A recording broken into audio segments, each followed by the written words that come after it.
जय हिंद दोस्तों, मेरा नाम विक्रांत सहरावत और मैं आपका तपेंद्र एकेडमी में बहुत बहुत स्वागत करता हूँ। रीजनिंग की क्लासेस चल रही थी तपेंद्र एकेडमी पर। हमने सिलोक से स्टार्ट किया हुआ है, इसकी ऑलरेडी 2 क्लास आई थिंक हो चुकी है। अब उसी को आगे कंटिन्यू करेंगे। तो उन 2 क्लासेस में बच्चे क्या क्या सीखा हमने पहले वो मैं आपको बताऊँगा, उससे आगे फिर हम बढ़ेंगे। एक बार ये देख लेते हैं इन 2 क्लासेज में हमने क्या क्या सीखा है, उससे फिर क्या होगा कि आपको समझ में आ जाएगा। एक बार रिवाइज करते हुए चलेंगे, जल्दी से उस पर पहुंच जाएंगे जो हमने सीख रखा है, फिर उस आगे कंटिन्यू करेंगे। चलिए, मैंने आपको बता दिया था 2 टाइप के स्टेटमेंट आएंगे हमारे सामने, एक पॉजिटिव एक निगेटिव। फिर पॉजिटिव के 2 टाइप होते थे और निगेटिव के 2 टाइप होते थे। उससे आगे हमने पढ़ा था कि किसी और लैंग्वेज में भी लिख के आ सकता है, मतलब कि इसको लैंग्वेज नहीं सॉरी इसको अलग तरीके से भी वो लिख के दे सकता है आपके सामने। उस चीज़ को भी हमने डिस्कस किया था कि सम को और किस तरीके से लिख सकता है। फिर उसके बाद हमने ऑल को किस तरीके से लिख सकता है, ये भी डिस्कस किया था। ठीक है सर। उस आगे हम देखेंगे कि सबसे पहले हमने जब कंसेप्ट स्टार्ट किया था उससे पहले मैंने आपको मार्किंग करना सिखाई थी। मार्किंग में मैंने 4 चीज़ बताई थी कि इस तरीके से मार्किंग करेंगे। कैसे कि अगर सम वाला है तो उसको देंगे हम 50-50 सम वाले को, ऑल वाला है उसको देंगे 100-50 मार्किंग में, सम नोट वाला है 50-100 और नोट नो वाला है तो उसको हम क्या देंगे 100-100। यही चीज़ मैंने सिखाई थी, इसी के बेस से हमने आगे कंटिन्यू किया था। फिर हमने सबसे पहले कंसेप्ट की अगर बात करी थी तो सबसे पहला कंसेप्ट ये था कि जितने पैसे हमको मिलेंगे उतने ही हमको क्या करना बच्चे, खर्च करने, उससे ज़्यादा खर्च नहीं करने। उससे ज़्यादा अगर खर्च कर दिए तो उसका क्या होगा, आंसर रॉन्ग आ जाएगा, वो गलत हो जाएगा क्वेश्चन। यानी कि हमेशा आपके सामने स्टेटमेंट या तो बड़ा रहेगा या क्या रहेगा बच्चे, बराबर रहेगा कंक्लूजन से। कंक्लूजन कभी भी बड़ा नहीं होना चाहिए। उसके बाद ये क्वेश्चन मैंने करा दिया था। जब मैंने क्वेश्चन कराया था तो आप ये देखोगे कि हमने क्या डिस्कस किया था, सिर्फ एक स्टेटमेंट हमारे सामने होता था। ठीक है सर, एक स्टेटमेंट, जैसे समय आर बी। फिर उसके बेस पे मैंने आपको 7 से 8 आपके सामने कंक्लूजन रखे थे, उन्होंने बताया था कौन सही है कौन गलत है। कैसे क्या था कि सबको पहले मार्किंग कर दी थी। मार्किंग करने के बाद मैंने बता दिया था कि कौन सही होगा कौन गलत होगा। तो मैं फिर बता देता हूँ, मार्किंग नहीं करूँगा, मैं सिर्फ बताऊँगा। देखो, जब प्रैक्टिस हो जाएगी तो आप इन क्वेश्चन को कैसे सोल्व करोगे। देखो, अब मैं बिना मार्किंग के सोल्व करके दिखाता हूँ। ऊपर दे रखा है सम ए आर बी, तो सम बी आर ए सही है सर, ओल ए आर बी गलत क्योंकि 100 आ गया, ओल बी आर ए गलत क्योंकि 100 आ गया, नो बी 100 आ गया, नो ए 100 आ गया, सम ए नोट बी गलत हो गया, सम ए नोट, यानी कि सिर्फ एक कंक्लूजन। आप ऐसे ही करोगे, लेकिन बच्चे कब, जब आप 4-5 दिन इसकी प्रैक्टिस कर लोगे, आप एक क्वेश्चन देखोगे और आगे बढ़ जाओगे। अगले में फिर मैंने बताया था ओल वाला। ओल वाले में अगर मार्किंग करनी पड़ जाए तो इसको हम 100 दे देंगे। ओल वाले की मार्किंग होती है 100-50। बताया था सम वाले की सर 50-50, ओल वाले की सर 100-50, नो वाले की सर 100-100। ठीक है जी। और सम नोट वाले की सर 50 और 100। ये चीज़ मार्किंग होती थी। ठीक है बच्चे, यही क्या होती थी आपकी मार्किंग, यही मैंने आपको बताया था। ठीक है जी। अब इसको देखते हैं एक बार, इसको हटा देते हैं, सॉरी अंडू करना भाई इसको। ठीक है जी, इतनी चीज़ मैंने आपको बता दी थी। तो देखिए, इसको भी मैं आपको बता देता हूँ आप कैसे करोगे। प्रैक्टिस होने के बाद मैं करके दिखा देता हूँ कैसे करेंगे सर। 150 में मैं मार्किंग भी नहीं कर रहा हूँ। सम ए आर भी हो जाएगा, सम बी आर ए ये भी हो जाएगा, नो एज भी नहीं होगा, नो बी जे नहीं होगा, नहीं होगा नहीं होगा। क्यों? क्योंकि पॉजिटिव से हमेशा पॉजिटिव इन रिजल्ट निकल कर आएगा। ये चीज़ बता दी थी। इससे आगे बढ़ते हैं। सम ए आर नोट बी, इस आपके बच्चे याद हो गए, इससे हमारा कोई भी कंक्लूजन नहीं निकल रहा था, सारे क्या थे, गलत थे। ठीक है जी। क्यों थे गलत? क्योंकि इससे मैंने क्या बताया था कि सम नोट वाले से कोई रिजल्ट नहीं आता। कैसे नहीं आता? कुछ याद रखने की जरूरत नहीं थी। 50-100 हो गया, कुछ भी ए नहीं है यहाँ पे। ए को 100 दे देगा ऊपर, वह गलत हो गया। यहाँ पे ए को 100 दे देगा, ये भी गलत है। यहाँ पे ए को 100 मिल गया, ये भी गलत है। तो आप देखोगे इसमें मोस्टली गलत आ रहे थे। कुछ ए भी है, ये सारे वैसे गलत हो गए थे। क्यों गलत हो गए थे? क्योंकि बच्चे क्या थे, पॉजिटिव। और स्टेटमेंट कैसा है आपका, निगेटिव। और निगेटिव से कभी भी पॉजिटिव नहीं आएगा, ध्यान रखना। अगर आपका स्टेटमेंट निगेटिव है और आपके कंक्लूजन में सारे पॉजिटिव लिखे रहे हैं तो आप तो वैसे ही गलत काट देना, उनको बिना देखे ही गलत काट देना। ठीक है सर, इतना हो गया था। इससे आगे फिर नो वाले की बात करी थी। इसको मैंने बता दिया था कि नो एज बी है, ये सही हो जाएगा, ये भी सही हो जाएगा, ये भी सही हो जाएगा, लेकिन ये चारों गलत हो जाएंगे। बताया था क्यों गलत हो जाएंगे, बल्कि यहाँ पर नोट भी लिखवाया था एक, कि अगर आपका स्टेटमेंट क्या है बच्चे, पॉजिटिव है और कंक्लूजन नेगेटिव है तो हमेशा क्या हो जाएगा, गलत। चलिए अब आगे बढ़ते हैं सेकंड कंसेप्ट पे। इसका एक क्वेश्चन करा दिया था, लेकिन फिर भी मैं इसको आज इसकी प्रैक्टिस कराऊंगा। कंबाइंड कंक्लूजन की थोड़ी सी ज़्यादा प्रैक्टिस करानी पड़ेगी, क्योंकि इसी पे ही क्वेश्चन आएंगे। जितने भी आपके सामने क्वेश्चन पेपर में आप क्वेश्चन देखोगे, सारे के सारे 99% क्वेश्चन इसी कंसेप्ट पर आते हैं। ध्यान देना, क्या कंसेप्ट है, कंबाइंड कंक्लूजन। क्या बोल रहे हैं हम इसको बच्चे, हम बोल रहे हैं कंबाइंड कंक्लूजन। क्या होता है कंबाइंड कंक्लूजन, देख लो। कह रहा है कि जब दो या दो से ज़्यादा स्टेटमेंट को मिलाकर एक कंक्लूजन बना ले। ठीक है सर, जब भी दो या दो से ज़्यादा स्टेटमेंट को उठा के एक कंक्लूजन बना ले तो वहाँ पे हम क्या कहते हैं, उसको कंबाइंड कंक्लूजन कहते हैं। लेकिन उसके लिए दो शर्तें रखी गई थी। क्या रखी गई थी बच्चे, दो शर्तें रखी गई थी। क्या थी वो दो शर्तें, दो शर्तें होनी चाहिए थी। सबसे पहली शर्त थी कि दोनों स्टेटमेंट के पास कोई एक चीज़ कॉमन हो, कोई भी ऑब्जेक्ट क्या हो बच्चे, कॉमन हो। और दूसरा था, जो भी ऑब्जेक्ट कॉमन है उसके पास कम से कम 100 रुपये हो। कम से कम एक के पास क्या हो बच्चे, 100 रुपये हो। ये चीज़ मैंने बताई थी। ठीक है जी, तो कंबाइंड में ये दोनों शर्तें पूरी होनी चाहिए। एक चीज़ कॉमन होनी चाहिए और जो भी चीज़ कॉमन है उनमें से किसी एक के पास 100 रुपये होने चाहिए। अगर ये फुलफिल हो रही है कंडीशन तो ही हम उसको कंबाइन कर सकते हैं।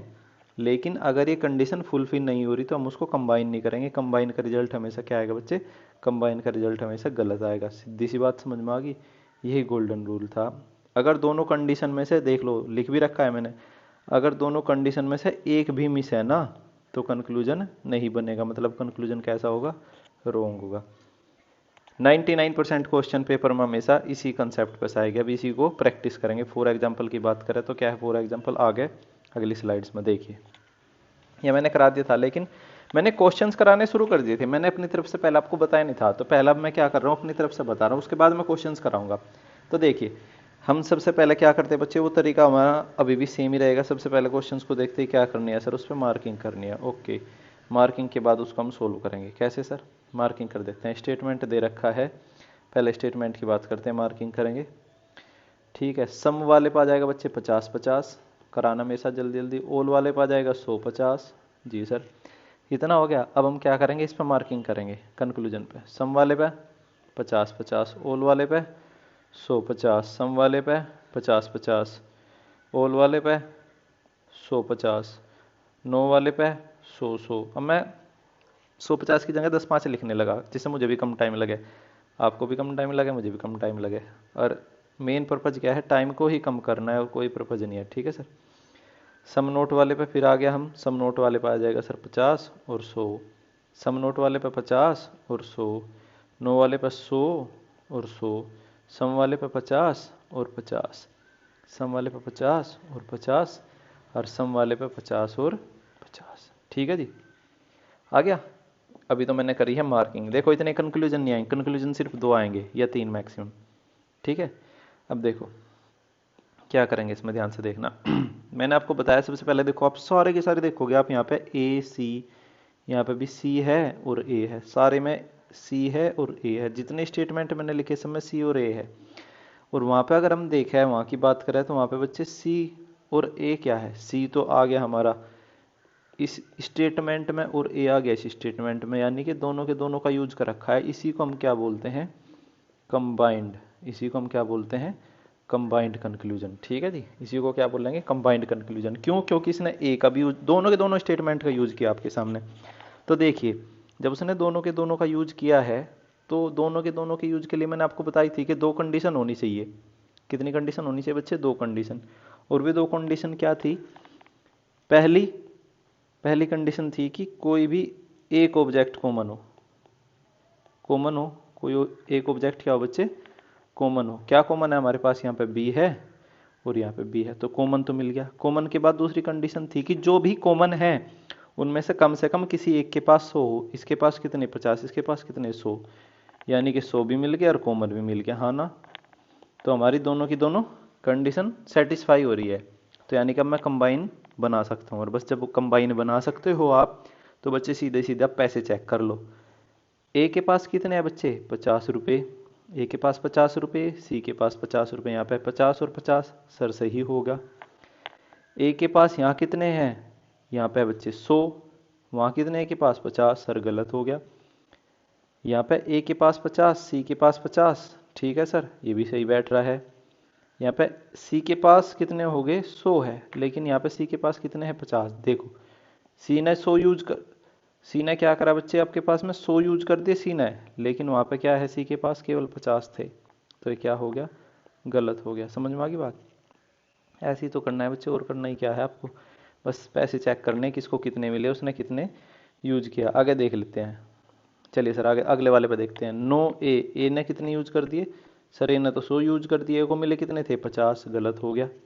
ठीक है, ए ने 50 यूज किए, ए को 50 मिले थे, वेरी गुड। सी ने कितने यूज किए 100, लेकिन सी के पास वहाँ कितने थे 50, तो ये क्या हो गया गलत। ए ने कितने यूज कर दिए 100, गलत क्योंकि ए के पास 50 है। सी ने 100 यूज कर दिए और ए ने भी 100 यूज कर दिए, दोनों के पास थे अलग अलग 50-50, तो ये क्या हुआ, ये गलत होगी। ठीक है जी, अब तक दो स्टेटमेंट सही हुए हैं, केवल पहले वाला और तीसरे वाला। अब फिर कह रहा है सम बी आर सी, अब बी और सी, बी और सी बच्चे तो एक ही उसमें, तो मैंने पीछे बहुत सारे कराए। बी ने 50 खर्च किए, सी ने 50 खर्च किए, बी के पास 100 थे, सी के पास 50 थे, तो हो गया सही। बी और ए ये भी एक ही स्टेटमेंट में है, पहले वाले में ही है, बी और ए ये भी सही हो गया। सी और बी एक में, ये भी सही हो गया। ठीक है, आया समझ में? जी सर समझ में आ गया। एक बार फिर देखते हैं, एक बार फिर क्या करते हैं हम इनको, एक बार फिर देख लेते हैं क्या है। ठीक है जी, अगले क्वेश्चन को देख लेते हैं, अगले क्वेश्चन में और अच्छे समझ में आ जाएगा। चलिए देखते हैं, यहाँ पे भी आप देखोगे कंक्लूजन में ए लिखा हुआ है, सी लिखा हुआ है, यहाँ पे ए यहाँ पे है और सी यहाँ पे, यानी कि दोनों के दोनों को क्या किया है बच्चे, कंबाइन कर दिया। कंबाइन करने के लिए दो शर्तें, कॉमन कॉमन हो और दूसरा 100 रुपये हो। तो देख लेते हैं, पहले इनकी मार्किंग करो, 50 रुपये 50 रुपये 50 रुपये और 50 रुपये। कॉमन तो है सी, सॉरी कॉमन क्या है बी और बी, वेरी गुड, कॉमन मिल गया भाई, पहली कंडीशन फुलफिल। दूसरी 100 रुपये हो, इसके पास कितने रुपए है सर, इसके पास तो सर 50 रुपये है और इसके पास 50 रुपये, ओहो 100 रुपये तो मिले नहीं, तो कंडीशन क्या हो, कंडीशन तो बच्चे फुलफिल नहीं हो रही। और जब कंडीशन फुलफिल नहीं हो रही ना, तो बच्चे जहाँ भी आपको ए और सी यानी कि कंबाइन होगा ही नहीं, तो पूरा का पूरा क्या हो जाएंगे, सारे के सारे गलत हो जाएंगे। क्योंकि सारे के सारे में आप देखोगे ए और सी है, सब में क्या है ए और सी, यानी कि कंबाइन बना रखा है, जबकि इनका कंबाइन बन ही नहीं सकता। क्यों नहीं बन सकता, क्योंकि दो कंडीशन होनी चाहिए थी, एक ऑब्जेक्ट कॉमन हो और दूसरी कंडीशन कॉमन के पास कम से कम किसी एक के पास 100 रुपये हो। लेकिन यहाँ दोनों के पास क्या है बच्चे, दोनों के पास 50 है, इस वाले बी के पास भी 50 है और इस वाले बी के पास भी 50 है। आई बात समझ में? तो यहाँ पे कंक्लूजन बनेगा ही नहीं, तो इसको आप इतनी जल्दी भी सोल्व कर सकते हो। समझ में आ गई बात? चलिए देखते हैं, और समझ में आ गया क्वेश्चन भी, अगला फिर देखते हैं, ज़्यादा से ज़्यादा क्वेश्चन देखेंगे। अब देखो यहाँ पे आप सबसे पहले क्या करो बच्चे, अगले क्वेश्चन में मार्किंग कर लो। जी सर मार्किंग कर लेते हैं। सम के पास 50, ए के पास भी 50, सम वाला है 50-50, नो वाला है दोनों के पास 100 और 100। ठीक है जी, तो बच्चे देखो सी और बी, सी कहाँ पे है सर, यहाँ पे है, बी कहाँ पे है, यहाँ पे, यानी कि दोनों के दोनों को क्या कर रखा उसने, कंबाइन, दोनों के दोनों का कंबाइंड यूज किया है इधर। कंबाइंड किया तो दो शर्तें, सबसे पहली दोनों में से क्या हो बच्चे, अरे श्री यार एक तरफ हो जा, अभी तुझे श्री बता दूंगा मैं, हट बेवकूफ सी, इधर आ बेवकूफ औरत, चारों तरफ ऐसे ही घूमती रहे। एक हो जाएगा कॉमन, एक ऑब्जेक्ट कॉमन हो, ए और ए कॉमन मिल गया, वेरी गुड। दूसरी कंडीशन थी कम से कम किसी एक के पास कितने रुपए हो बच्चे, 100 रुपये हो। इस ए के पास कितने हैं सर 50 रुपये, इस ए के पास 100 रुपये मिल गया, दोनों कंडीशन फुलफिल है, बहुत बढ़िया, यानी कि आप कंबाइन बना सकते हो। चलिए सर अब शुरू करते हैं, सम वाले पे तुरंत मार्किंग के साथ शुरू करेंगे सर, 50-50, सम वाले पे सर 50-50, ओल वाले पे सर 100-50, ओल वाले पे सर 100-50। ठीक है, बहुत बढ़िया, देख लेते हैं अब। अजी सर सम सी आर बी, सी के पास 50, बी के पास 100, एक ने 50-50 खर्च कर दिया सर, सही। दूसरे पे ये भी देखा है, वो का वही लिखा है, बस पलट के लिख दिया। ओल सी, सी के पास कितना हो गया 50, और यहाँ कितने खर्च कर दिए 100, सर ये तो गलत है। बी के पास 100 है, बी ने 100 खर्च किए, बहुत बढ़िया। सी के पास 50 थे यहाँ पे और सी ने 50 ही खर्च कर दिए सर। बहुत बढ़िया, बहुत बढ़िया। चलिए इतना समझ में आ गया? Yes sir. लेकिन नहीं, क्या हुआ सर? सर हुआ ये, इसको पूरे को गलत काट दो। हैं, ये क्या कर दिया सर आपने? बच्चे अब देखो ध्यान से, इसी का कंसेप्ट नंबर 3 समझ में आ गई बात? इसी का कंसेप्ट नंबर 3 यहाँ पे ही है। क्या कंसेप्ट नंबर 3 है, इसको ध्यान से सुनना। आप देखोगे, देखो ध्यान से क्या मैं बताना चाह रहा हूँ और इतने ध्यान से क्यों बता रहा हूँ मैं, यही सबसे ज़्यादा आता है। सुनो, पहला स्टेटमेंट क्या है बच्चे? पहला स्टेटमेंट की अगर मैं बात करूँ, पहला स्टेटमेंट है पॉजिटिव और दूसरा स्टेटमेंट है निगेटिव। इतनी बात समझ में आ रही? जी सर। दिख रहा है सम सी आर ए पॉजिटिव है, नो एज भी निगेटिव है। यानी कि एक पॉजिटिव को और एक निगेटिव को मिला के कंबाइन बनाया है। और ये सारे के सारे कैसे थे सर? ये सारे के सारे क्या थे? पॉजिटिव। ठीक है जी, तो ध्यान रखना। ठीक है जी, अब यहाँ पे नोट डाल के लिख लो, चाहे ऊपर ही लिख दो। वहाँ पे एक नोट है, नोट कितने का है? अब इसी से नोट बना रहे हैं कि नोट में क्या लिखोगे बच्चे? यानी कि कंबाइन, अगर आप कंक्लूजन बना रहे हो, कंबाइंड कंक्लूजन, अगर एक स्टेटमेंट पॉजिटिव है, अगर एक स्टेटमेंट क्या है बच्चे? अगर एक स्टेटमेंट क्या है? पॉजिटिव है और दूसरा स्टेटमेंट निगेटिव है, यानी कि अगर एक स्टेटमेंट पॉजिटिव है एंड दूसरा स्टेटमेंट यानी कि सेकंड स्टेटमेंट निगेटिव है,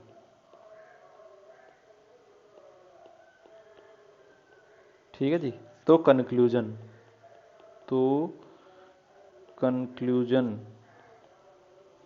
हमेशा नेगेटिव होगा। समझ में आ गई बात? हमेशा नेगेटिव होगा। समझ में आ गई? यस सर, समझ में आ गई। कैसे? कैसे सर? सर ये देखिए कैसे कह रहा हूं मैं, यानी कि हाँ जी, अगर एक स्टेटमेंट पॉजिटिव है और एक स्टेटमेंट निगेटिव है, जो कि आपके सामने हुआ है, तो उसमें हमेशा एक पॉजिटिव और एक निगेटिव को मिला के कैसा बनेगा? हमेशा निगेटिव बनेगा। और ये सारे के सारे क्या थे? ये सारे के सारे पॉजिटिव थे, इस वजह से मैंने क्या कर दिया? इसको गलत कर दिया। ठीक है सर? यस सर, ठीक है। तो जब ठीक है, इसको देख लेते हैं एक बार। जब ये ठीक है, ओके, अब अगले वाले को देख लेते हैं। चलिए क्या देख लेते हैं अगले वाले का? Some C are not B, C को कितने दिए? 50, बी को 100। B are not C, B को 50, सी को 100।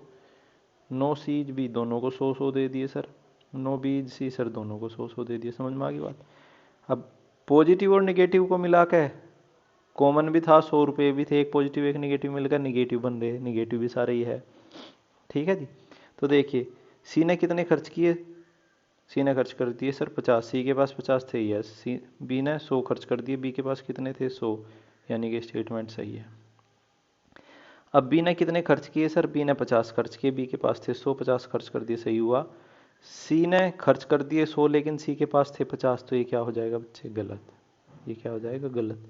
सी तो 100 खर्च कर ही नहीं सकता, क्योंकि सी को 50 ही रुपये मिले हैं, तो ये दोनों भी गलत हो जाएंगे, क्योंकि यहाँ भी सी ने 100 खर्च कर दिया, यहाँ भी सी ने 100 खर्च कर दिया। समझ में आ गया? यस सर, समझ में आ गया। तो चलिए आज हम इतना ही रखेंगे, लेकिन फिर भी मैं एक बार समराइज कर देता हूँ। समराइज के लिए मैं आपको नई स्लाइड ले रहा हूँ, नई स्लाइड में बताऊँगा। देखिए मैंने क्या क्या बताया है अभी तक, कितनी चीज़ें मैंने सिखाई है, क्या क्या था, उसी को मैं यहाँ पे लिख देता हूँ। उसको थोड़ा ध्यान से सुनना बच्चे। पहली बात हमने सबसे पहले सिखाई थी मार्किंग। क्या सिखाई थी सर? मार्किंग। मार्किंग में हमको क्या देना? 50 रुपये एंड क्या देना बच्चे? 100 रुपये चीज़ डिवाइड करनी। दूसरी मैंने बताई थी कि हमेशा जो स्टेटमेंट होगा, वो या तो बड़ा होगा या बराबर होगा किससे? कंक्लूजन से। यानी कि यहाँ हमको पैसे मिलेंगे, यहाँ पे हमें क्या होगा बच्चे? पैसे मिलेंगे। यहाँ पे चलो पैसे हमको मिल गए और यहाँ हम क्या करेंगे? पैसे खर्च करेंगे। यही तो कंसेप्ट था, रिवाइंड करा रहा हूँ तीनों की तीनों क्लास का। तीसरा मैंने आपको बताया था कि पॉजिटिव स्टेटमेंट से, सिंगल में पॉजिटिव स्टेटमेंट से हमेशा पॉजिटिव ही आएगा, हमेशा कंक्लूजन कैसा आएगा बच्चे, पॉजिटिव आएगा, हमेशा कंक्लूजन पॉजिटिव आएगा, ठीक है जी। एंड निगेटिव से हमेशा कैसा आ जाएगा बच्चे, निगेटिव स्टेटमेंट से कैसा आ जाएगा, निगेटिव स्टेटमेंट से सर निगेटिव ही कंक्लूजन आएगा। ये चीज़ भी बता दी थी, ठीक है जी, जी सर बता दी थी। अब देखिए उससे आगे बढ़े, मैंने उससे आगे बढ़े पे हमने क्या बताया, सॉरी उससे आगे बढ़े पे अगर मैं कंटिन्यू करूँ, चौथे नंबर पे मैंने बताया है कंबाइंड। क्या बताया बच्चे, कंबाइंड कंक्लूजन। कंबाइंड कंक्लूजन का मतलब था जहाँ दो या दो से ज़्यादा स्टेटमेंट को यूज कर ले, कि व्हेन टू या फिर more than two, when two और and more than two statements are used, statements are used, ठीक है जी। उसमें फिर क्या करा था सर मैंने, सर उसमें मैंने दो कंडीशन बता दी थी। कौन सी दो कंडीशन थी सर, सबसे पहली कॉमन हो, क्या होना चाहिए, कॉमन ऑब्जेक्ट, और जो भी कॉमन ऑब्जेक्ट है उसके पास 100 रुपये, ये चीज़ बताई थी। हाँ जी सर। अब एक और आज नई चीज़ सिखाई है, वो क्या चीज़ सिखाई है सर, सर वो चीज़ सिखाई है आपने पाँचवें में, क्या चीज़ सिखाई है सर, सर चीज़ ये सिखाई कि अगर एक पॉजिटिव स्टेटमेंट का यूज करें, पॉजिटिव स्टेटमेंट का यूज करें और दूसरा निगेटिव स्टेटमेंट का यूज करें, ठीक है जी, इन दोनों को मिला के कंबाइन अगर बना रहे हैं, क्या बना रहे सर, दोनों को मिला के कोई एक कंबाइंड कंक्लूजन बना रहे, तो वो कंबाइंड कंक्लूजन कैसा होना चाहिए सर, एक पॉजिटिव और एक निगेटिव मिलेगा, कैसा बनाएगा, निगेटिव, ठीक है सर। यही रामायण मैंने अब तक आपको बताई है पिछली क्लासेज में, यही मैंने आपको लिख दिया, ठीक है जी, आगे समझ में। यही अब तक हमने इतने सारे कंसेप्ट डिस्कस कर लिए, और यही आप मैं ये कह दूंगा कि जो आपका सिलोक्स है, सिलोक्स सर आपका 90% कवर हो गया, सिलोक्स क्या हो गया बच्चे, 90% कवर हो गया, ठीक है जी, सिलोक्स 90% कवर हो गया है, ठीक है सर, जी सर। तो बच्चे इतना ही रखेंगे, फिर यार वीडियो की लेंथ ज़्यादा हो जाती है, शायद अभी भी ज़्यादा होगी लेकिन पता नहीं। तो प्रैक्टिस करते रहे सिलोक्स की, कोई भी आपका एग्ज़ाम आ रहा है उसके फॉर्म भरिए, उसकी प्रैक्टिस कीजिए, ठीक है जी। जेई का भी एग्ज़ाम आ गया, 50 नंबर की रीजनिंग आती है 200 में से, 100 नंबर का टेक्निकल और 50 नंबर की जीएस। कोई भी एग्ज़ाम हो बच्चे मेहनत करने से ही निकलेगा, ठीक है जी। तो मैं ये कह रहा हूँ कि अगर ये वीडियो समझ में आई है आपको तो बहुत अच्छी बात है, आप इसको लाइक कर सकते हैं, और अगर समझ में नहीं आई है तो आप इसको दोबारा से देख सकते हैं, और अगर फिर भी समझ में नहीं आई है तो आप पहले दोनों वीडियो को अच्छे से देखो, इससे पहले जो दोनों वीडियो बनी है, फिर डेफिनेटली आपको समझ में आ जाएगी। और अगर फिर भी समझ में नहीं आई है तो बच्चे फिर तो मैं कुछ कर ही नहीं सकता इससे ज़्यादा, ठीक है जी, क्योंकि मैं अपना बेस्ट दे रहा हूँ अपनी जॉब से टाइम निकाल के। तो ध्यान रखिएगा अपना, स्वस्थ रहिएगा, ठीक है जी। और तपेंद्र एकेडमी को सब्सक्राइब कर दो, इस वीडियो को लाइक कर दो, वीडियो को शेयर करो अपने फ्रेंड्स के साथ, अगर नहीं आता तो ग्रुप डिस्कशन कीजिए बैठ के कि सर ने क्या बताया, तुम्हारी समझ में आया क्या। बच्चे हमेशा उसी से सिलेक्शन होता है, हमने भी आज से 6-7 साल पहले उसी से सिलेक्शन ले लिया था, उसी से सिलेक्शन लेंगे, ठीक है जी, आपको भी मिल जाएगा। तो ध्यान रखिए अपना, और तपेंद्र एकेडमी को प्लीज़ सब्सक्राइब कीजिए। Thank you very much, all the best.